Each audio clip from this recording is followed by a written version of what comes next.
नमस्कार दोस्तों, स्वागत है आप सभी का डीआरए न्यूज़ में। जानते हैं आज की कुछ बड़ी खबरें।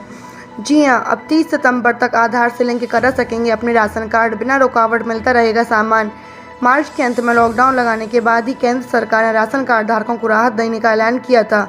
अब तक कुल 23.5 करोड़ राशन कार्ड्स में से 90% को लाभार्थियों के आधार नंबर से लिंक किया जा चुका है। केंद्र सरकार 1 जून से 20 राज्य और केंद्र शासित प्रदेशों में राशन कार्ड पोर्टेबिलिटी सेवा एक देश एक राशन कार्ड को अमल में लाने की तैयारी कर रही है। बढ़ते हैं दुनिया में कोरोना से जुड़ी कुछ खबरों की ओर। अब तक 43.13 लाख संक्रमित। सियोल में संक्रमण की दूसरी लहर। यहाँ 102 नए मामले, 10,000 लोगों का टेस्ट होगा। जी हाँ, सोमवार को सियोल के एक बाजार में सैनिटाइजेशन करते हेल्थ वर्कर। इसी इलाके में ज़्यादातर नाइट क्लब। यहाँ 29 साल के नाइट क्लब में जाने से संक्रमण फैला। इस चर्चा में भारत, इजराइल, ब्राजील और ऑस्ट्रेलिया समेत 7 देशों के नेता शामिल हुए हैं। इस दौरान महामारी से निपटने में अंतर्राष्ट्रीय सहयोग, पारदर्शिता और जवाबदेही तय करने पर चर्चा हुई। कोरोना देश में लाइव। जी हां, अब तक 74,243 केस, 24 घंटे में रिकॉर्ड 1,871 मरीज ठीक हुए। महाराष्ट्र में संक्रमितों का आंकड़ा 24,000 के पार पहुंच चुका है। स्वास्थ्य मंत्री ने कहा, रिकवरी रेट लगातार बेहतर हो रही है। अब तक यह 31.7%। कोरोना से डेथ रेट भी दुनिया में सबसे कम 3.2%।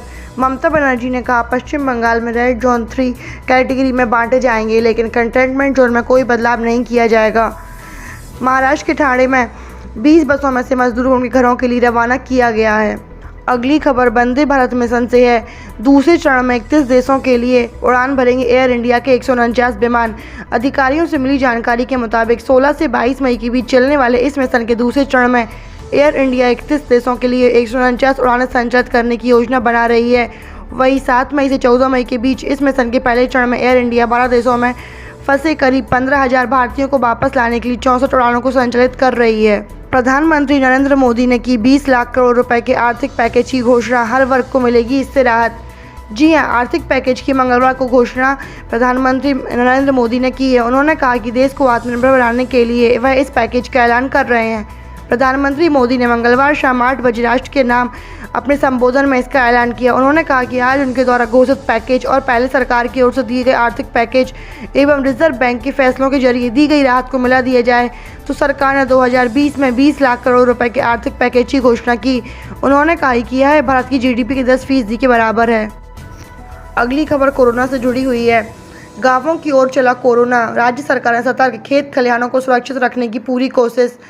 विभिन्न राज्यों से घरों को लौट रहे प्रवासी श्रमिक कोरोना संक्रमण के मद्देनजर अपने स्वजनों के साथ ही ग्रामीण क्षेत्रों के लिए भी खतरा बन रहे हैं। राज्य सरकारों के लिए खेत खलिहानों को सुरक्षित रखना बहुत बड़ी चुनौती है।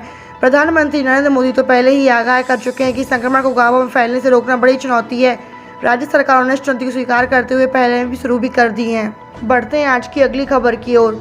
जी हाँ, पीएम मोदी का राष्ट्र के नाम संबोधन। नए नियमों के साथ 17 मई के बाद भी जारी रहेगा लॉकडाउन। प्रधानमंत्री नरेंद्र मोदी ने आज राष्ट्र के नाम संबोधन में लॉकडाउन के 4थे चरण का संकेत दे दिया।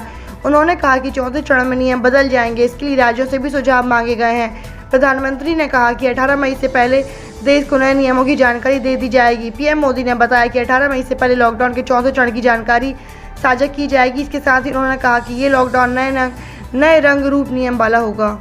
देश में चलाई गई 575 श्रमिक स्पेशल ट्रेनें। 6 लाख से अधिक लोग कर चुके हैं अब तक यात्रा।